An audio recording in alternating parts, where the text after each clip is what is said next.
This is Hear Me Out. I'm your host, Celeste Headley. If you're an American who eats food, you probably know it is really hard to avoid sugar in this country. It is ubiquitous, it's addictive, and for the government, it is very lucrative. Every few years, the Farm Bill is up for renewal in our legislature. This is one of those years. And so it's time to talk about sugar. The U.S. has a complicated system of incentives that altogether make American sugar artificially expensive.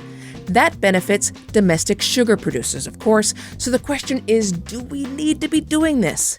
Is it actually better for the average consumer? There are other countries that actually have no sugar program in place. They don't engage in these kind of shenanigans, and their sugar supply seems to be just fine. Colin Grabow of the Cato Institute joins us in just a moment. Stay with us. Hey, small business leaders. JustWorks gives you peace of mind knowing that payroll will run smoothly, your team has access to benefits that fit their needs and fit your budget, and your business is getting the support it needs, always. Take a look at JustWorks transparent pricing by visiting justworks.com/pricing. That's justworks.com/pricing for details. Welcome back to Hear Me Out. I'm Celeste Headley. So for a short time here, I have another podcast available too. It is a limited series called Big Sugar from iHeart Podcasts and Imagine Media. It's a deep dive into the secretive multi-billion-dollar sugar industry, and it exposes the exploitation and lies that are inside every sweet spoonful that we add to our coffee. You can find Big Sugar wherever you listen, and I obviously encourage you to do that. But we thought this would actually be a good opportunity to introduce you to an unpopular idea in this country, that consuming sugar isn't just bad for your health. It's also bad for the economy and for our government. That, in short, sugar is, well, kind of bad. The American government has subsidized and supported the sugar industry since we became a republic. But the way we do it now looks to a lot of people like government overreach. And at worst, some people think it looks a lot like we're propping up a cartel. Colin Grabow is a research fellow at the Cato Institute, and he focuses on trade protectionism issues like the sugar program. So, Colin, welcome. Well, thanks for having me on the show, Celeste. So, I got to start first with your, I guess we would call it an unpopular opinion. And let me begin with the headline to this piece that you published in 2018. It was called Candy-Coated Cartel, Time to Kill the U.S. Sugar Program. That word cartel, why are you using it to describe the sugar program? Well, I think it's a very accurate term. A cartel is a small group of businesses that act in concert to restrict competition and keep prices high. And that's exactly what the U.S. Sugar Program is. It is a government program designed to restrict competition and keep sugar prices high to the detriment of American consumers. Okay, so I think that what might surprise people here is that in a capitalist system such as ours, businesses are not supposed to be working in concert to keep prices high. They're supposed to be competing with one another. Why do you say that these sugar industries, these businesses are working together? Well, basically, they have the U.S. government functioning. The problem with cartels is coordinating to make sure no one's cheating and everyone's on the same page. Well, the U.S. government serves that role for them by ensuring that no one, produces too much sugar so you can keep the prices high. If people overproduce and the price goes down. And the government helps keep foreign sugar from coming into the country. So all this is designed to ensure, to restrict supplies and keep prices high to the benefit of sugar producers in this country. Okay, so, what bothers you about this particular industry? There's certainly plenty of problems with a lack of competition in the United States. What makes sugar so egregious to you? I just think on the face of it, it's just when it comes to free traders like myself and we complain about things, this really stands out for the role that not only is the government failing to promote competition, it's just actively restricting it. That is the entire point of this program, is to keep to reduce competition keep prices elevated. And, we American consumers pay the price. We all use sugar.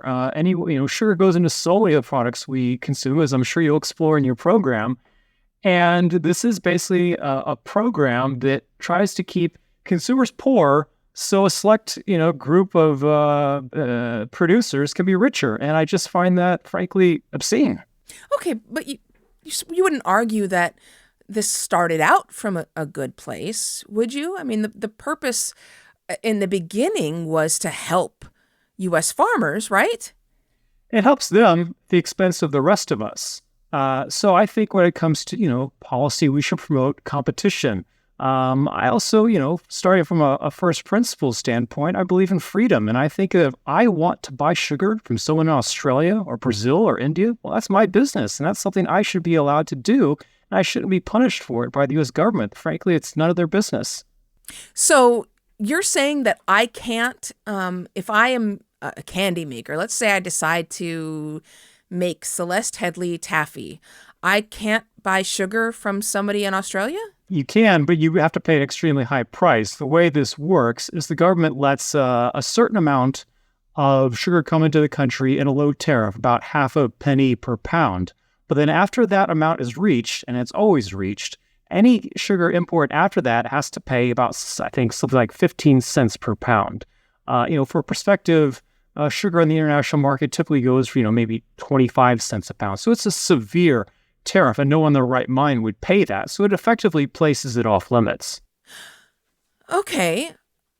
I mean, I guess what I'm trying to understand is if this is as bad as you say, how would it continue to run? I mean, it's part of the Farm Bill. People vote for it. It has to be reauthorized every 5 years.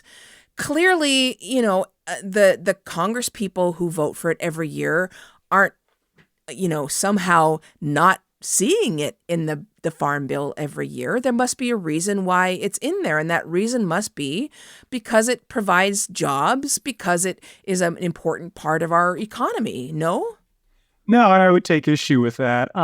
What this does is, obviously I've talked about the consumer angle and how we all pay more. But also, I think you even mentioned earlier, people that produce candy, people that produce baked goods, all kinds of industries use sugar as an input. So if they have to pay higher costs, that means reduced sales, that means lost jobs. So we're killing jobs elsewhere in the economy at the expense of these sugar jobs. As for why this persists, in the face of, I think, overwhelming evidence that it's bad policy, you have to keep in mind that the Farm Bill does lots of things. The Farm Bill does not just cover the sugar program. So if the sugar program, I think, had to stand alone and just came up for a bill by itself and for a straight up or down vote, I think there's a good chance it would go down. But it's tied in with so many other things. There's a lot of log rolling, and you scratch my back, I'll scratch yours. I leave the sugar program alone, and you leave my favorite pet project alone. A few years ago, John Boehner, the former Speaker of the House, wrote his memoir, and he had an anecdote about the sugar program, and he said that he always thought it was ridiculous, but he never spent much time opposing it because he just thought the prospects for victory were so slim. But one day he was walking back to his office, and he spotted a sugar lobbyist hanging around, and he just said out loud, he said, something to the effect of, this sugar program is so ridiculous, we absolutely should get rid of it. Well, he said, of course, the next thing that happened is that this sugar lobbyist, of course, overheard it. He starts making phone calls, and he said, Boehner, my phone did not stop ringing for the next 5 weeks. I had no idea how many people in my district were connected to the sugar industry. People were calling all day, telling me how they made this or that related to the sugar production process and how many jobs were on the line. And he said, that's why, his quote was, that's why you don't F with big sugar. I think this has a lot of explanatory power. Your average American, they pay more for sugar. How much more? I think some estimates show $10 or $11. So, for a family of 4, we're talking, $40, $50 a year. That's not the kind of thing that you're going to march on Congress with, pitchforks and torches. But of course, the people that profit from this that collect, $10 per 330 million Americans, that's a decent chunk of change. And they're very invested in keeping this in place. So we have a dynamic where the people that profit from this, that make that extra money, they're very invested in making sure the program stays, and they donate accordingly, and they employ lobbyists accordingly. Whereas your average American, they're not even aware that this is going on. And so I think our politics and the policy that we see reflects those dynamics. Okay, we're going to take a break. I have a lot of questions, not surprisingly, but we're going to take a break. We're talking about whether or not the sugar industry, all of the various sugar companies, are a sugar cartel. And we're talking about it with somebody who is from the conservative Cato Institute, and so I would expect to be in support of big business, Colin Grabow. This is Hear Me Out, a podcast from Slate. I'm Celeste Headlee. We'll be back in just a moment. This episode is brought to you by Certified Piedmontese Beef. Listen up, foodies. Make your next meal even better with real Nebraska beef. They have healthy, tender, delicious Italian heritage beef, grass-fed and sustainably raised on lush pastures in the Midwest. You can even create your own personally curated meat box that's shipped right to your door. To get 2 free steaks with any purchase over $50, use the code FREEBEEF at checkout. Learn more and shop exclusively at cpbeef.com. Hey, small business leaders. JustWorks gives you peace of mind knowing that payroll will run smoothly, your team has access to benefits that fit their needs and fit your budget, and your business is getting the support it needs, always. Take a look at JustWorks transparent pricing by visiting justworks.com/pricing. That's justworks.com/pricing for details. And we're back. This is Hear Me Out. I'm Celeste Headlee, and we're talking about the U.S. sugar program. It's part of the Farm Bill, a massive bill that comes up for reauthorization every 5 years, and it is up for reauthorization this year. And Colin Grabow, who is with the Cato Institute, says it's time to kill the part of the Farm Bill that relates to U.S. sugar. And the reason for this, Colin says, is because the U.S. sugar program is basically a cartel. And we talked a little bit before the break, Colin, about the fact that it's the sugar producers in this country are basically joined together to keep our prices high. That's right. That's right. Yes. Yeah. And you said that it's keeping it high in the grocery stores, but we're also, as taxpayers, subsidizing it. Are we not? Like, that's what the Farm Bill is all about. The Farm Bill gives out, subsidizes lots of crops. And I think the sugar program is basically, it's an indirect subsidy. It ensures that prices for sugar have a certain floor. It gives them a certain minimum price they know that they'll get, that the price won't fall below. So they have a certainty that the bare minimum they're going to get, a certain price for their for the sugar they produce. But one of the big arguments every single time this comes around is that the purpose of those subsidies is price stabilization. Do you not buy the idea? One of the things that you even quote in your report from 2018 was a letter saying that we have to avoid the wild price swings of the so-called free market. Yeah, sugar producers, they like having a steady, predictable prices for their sugar, and of course they do. That's nice to have, but why should the rest of us pay the price so that they can have that predictability? If they don't like the business, if they don't like the volatility, then get out and find a new line of work. This is not unique to them. Lots of companies, lots of industries in this country have to do with volatile prices, try being in the energy industry, for example. But, these contribute to more efficient markets and lower prices. And ultimately, I think that's what matters at the end of the day. I don't think we should set our policies for the convenience of the country's businesses. It should be the benefit of our consumers, and people should be able, to compete. It's all about competition. And if you're not up for it, then, I'm sorry, I think you should find, a new line of work. But, there were rationalizations for this program when it first began. And one of them was that we didn't want to have to rely on sugar coming from outside our borders, right? That we wanted to always have a source for sugar that was right here within the continental United States, and therefore we didn't want to drive all of our sugar producers out of the kitchen just in case we at some point ended up at war. What do you make of that argument? Yeah, so when it comes to something like the sugar program, I think for neutral observers, most people think it's pretty absurd. It's a program that's entire purpose is to artificially inflate the price of sugar. So in the face of this, people that support the sugar program have to come up with some, I'd say, pretty inventive reasons, some pretty imaginative justifications to keep this this program in place. And one justification we've heard, I know that it's been made by Senator Marco Rubio, among others, is that essentially, if we didn't have the sugar program, then we wouldn't produce our own sugar, and then we're beholden to other countries, and those sugar fields, they'd get paved over and turned into, strip malls or condominiums or, what have you, and then we can't feed ourselves, and, essentially we're screwed and we're beholden to other countries. I take a very skeptical view of such arguments. The idea that we are in danger of, say, Brazil or Australia or India cutting off sugar to the United States, saying, we don't want your money anymore, don't give us money. We're not interested in exchanging, sugar for money. I find that laughable, frankly. And then we also have to acknowledge that there are other countries that actually, have no sugar program in place, that they don't engage in these kind of shenanigans, and their sugar supply seems to be just fine. In fact, there are countries that not only they don't have these kinds of programs, they still produce sugar. So this idea that we need these programs and otherwise we won't produce sugar, I think is absurd. The United States is an agricultural powerhouse for good reason. We're big, we have a good climate, good soil.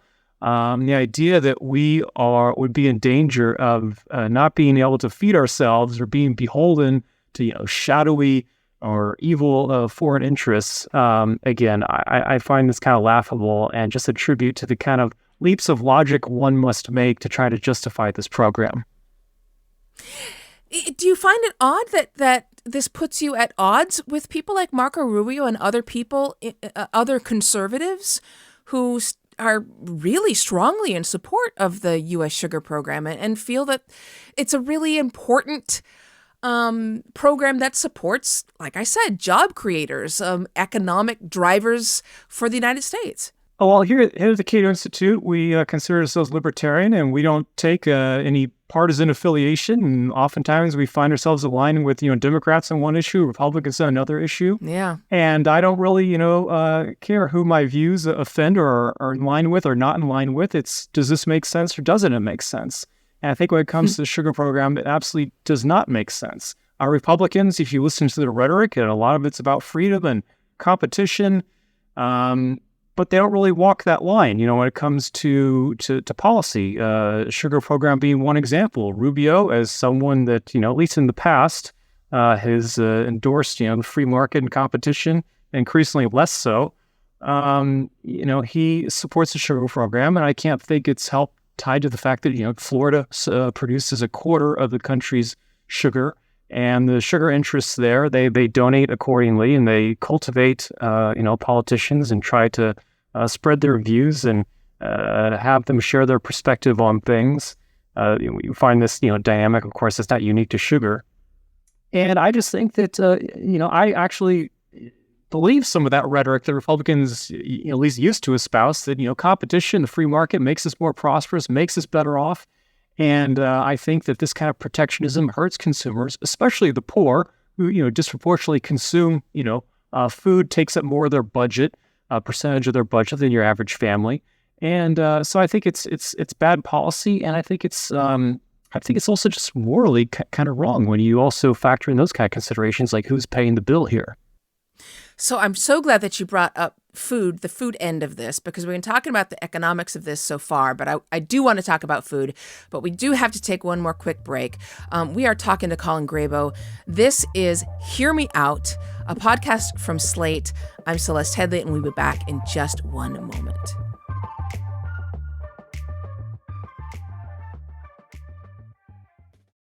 From an Iraq war cover-up to towns ravaged by opioids, to the roots of our modern immigration crisis, Embedded explores what's been sealed off and undisclosed. NPR's original investigative podcast reveals why these stories and the people behind them matter. Listen to the Embedded podcast, only from NPR. We are back. I am talking with Colin Grabow of the Cato Institute, and we're talking about sugar.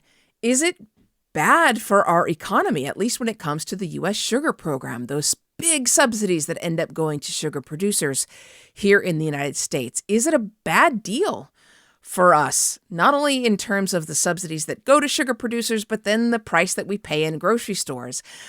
But then, Colin, I want to talk about not just what we pay if we pick up a bag of sugar in our grocery store, but I wonder what you think about how much sugar ends up in our food itself.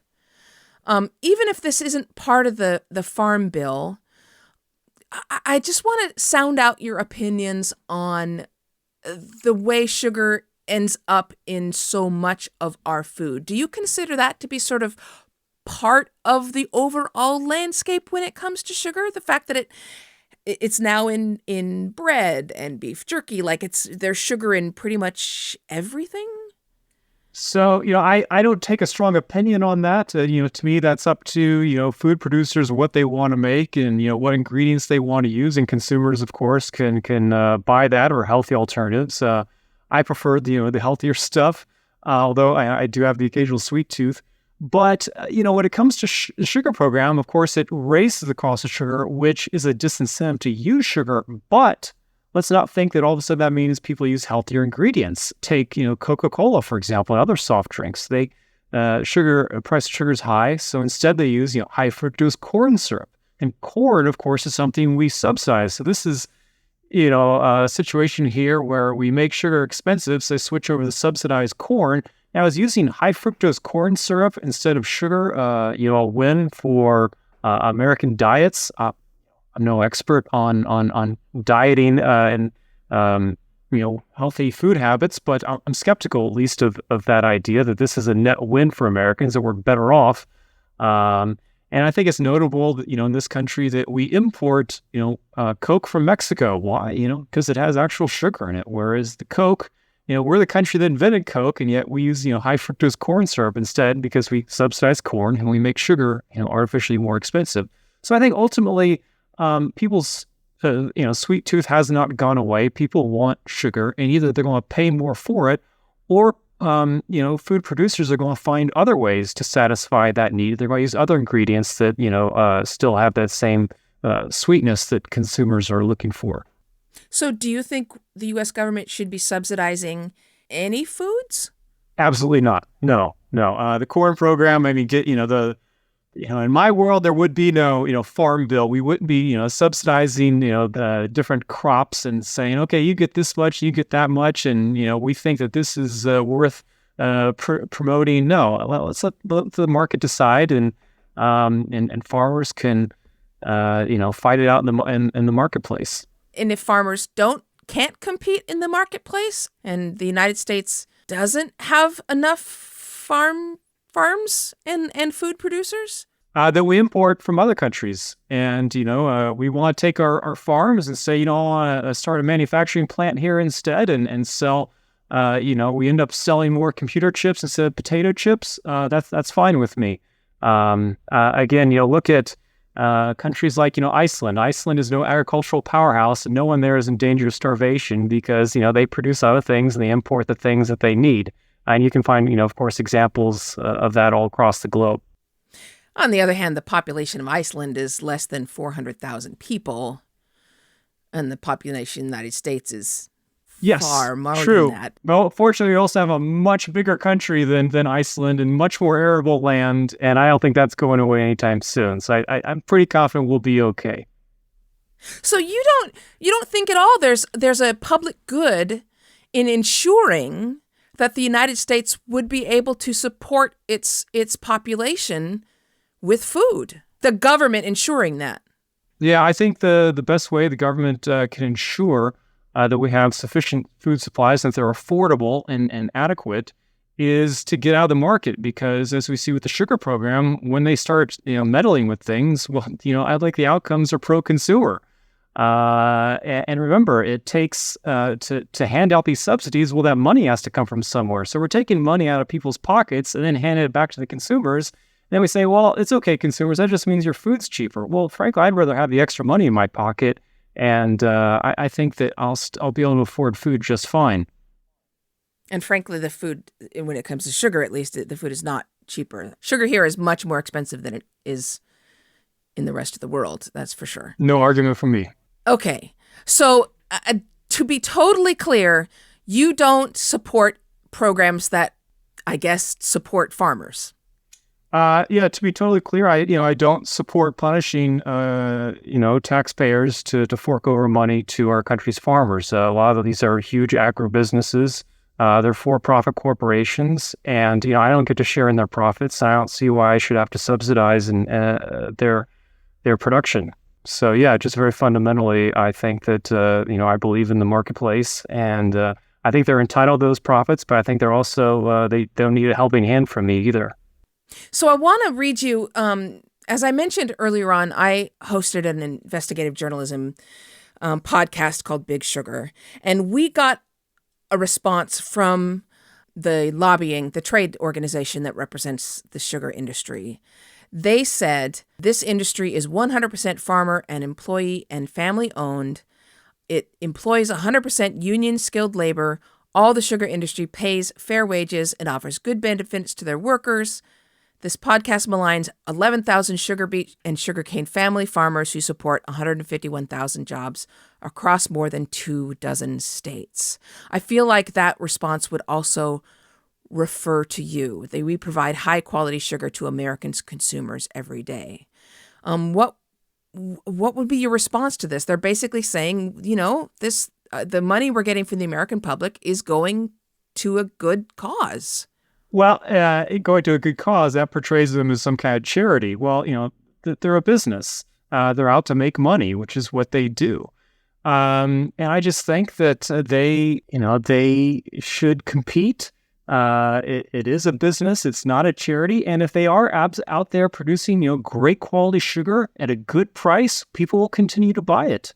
And when they go to the government and say, no, we need help, they basically say, we're not good enough. We're inferior to the competition out there. Well, why should I support that? I also point out that, if we did have the sugar program, I'm sure we would buy more foreign sugar. How much more? I don't know. But it would come from places like, India and Brazil. These are developing countries. They could use jobs there too. And, so if we want to talk about promoting, helping, people genuinely in need in developing countries, well, let's open up our markets to them and let them sell us their products. So I don't think that these folks are a charity case. And, if they want to collect donations from people, feel free to donate to them and write checks. They're more than, they should absolutely be able to do that. But this is a market. And if they have a good product at a good price, people will buy it. I mean, this isn't about subsidies, but I have to ask a question sitting here in what's basically kind of a climate change hellscape. I have to ask about the limits of the free market, which is that we do need regulations for sure. I mean, somebody has to be overseeing them. And again, you've only been talking about subsidies. But how much can we rely on the free market when it comes to some of these producers, and when it comes to the best choices in terms of our farming?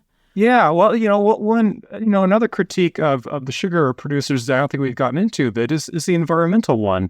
Florida produces something like a quarter of the country's sugar, and a lot of that comes from the greater Everglades region. So we're encouraging the production of sugar in an environmentally sensitive area. And of course, that leads to, runoff from the fertilizer that's used. And then when, sugar cane is harvested, they burn the fields to eliminate the leafy outer shell or husk of the cane sugar to get to it. That produces, smoke that goes in nearby communities. So if we, want to get serious about helping our environment, well, one thing we should do is stop subsidizing the people that are polluting it. That seems to me to be a logical, starting place. And I would hope that's something we could all agree on, no matter what our, outlook or ideology. So yeah, that's also worth bearing in mind in this conversation, I think. Do you eat a lot of sugar? I mean, I know you said that you try to defer to healthy eating, but do you consume a lot? Do you feel like you have a sweet tooth? I try to stay away from it. The best thing is, just don't buy it when you go to the grocery store, so it's not there at home to tempt me. But sometimes the kids, it's a hot day, they want to go out for ice cream, so I'm not going to say no to that. I have to confess, next week, I'm going to Spain for a month, where my wife is from, and there's a lot of chocolate on offer there, the baked goods, and it's hard to say no. May not be American sugar in Spain, though. That's right. No, it will not be American sugar in Spain. That's right. It might be Brazilian or from some other place. Although I think the Europeans are totally guilt-free when it comes to subsidies and protectionism of their agricultural markets. I mean, I will have to say, during the recording of the podcast, I will say that going without sugar is not easy. It's rarely called sugar, and it's in everything. Yes. It's in everything. Colin Grabow, thank you so much for joining us. Really appreciate it. Well, Celeste, thanks for having me. I really enjoyed the conversation. All right. I know that all of you have some thoughts about sugar, especially if you, like me, have ever tried to go without it. Luckily, it's really easy to let us know what you think. You can just email us. It's hearmeout@slate.com. Lots of you have already done that. Last week, we had Kristen Meinzer on the show to make a case for not just caring about Meghan Markle, but defending her. We got so much listener mail about this. So much. But we have time to share just one letter right now, and we want to share one that we got from a listener named Sarah. Sarah wrote this. Thank you so much for the You Need to Care About Meghan Markle episode. You summed up so many of my thoughts. I'm so tired of the she should have known attitude. As a mixed race person myself, who is also white presenting, I feel like I understand her situation all too well. Just because we were white enough to get a seat at the table doesn't make it any less painful when we aren't white enough to stay for dessert. We do our best to judge our company, but we can't always predict racism. It can rear its head anywhere. Thank you for setting the record straight. Oh, Sarah, white enough to stay for dessert. I freaking love that metaphor. We cover a lot of challenging opinions here, and we are sure that you have your own takes, and we love hearing them. So please email us. It's hearmeout@slate.com. Hear Me Out is a podcast from Slate. The show is produced by Maura Currie. Ben Richmond is the Senior Director of Podcast Operations, and Alicia Montgomery is VP of Slate Audio.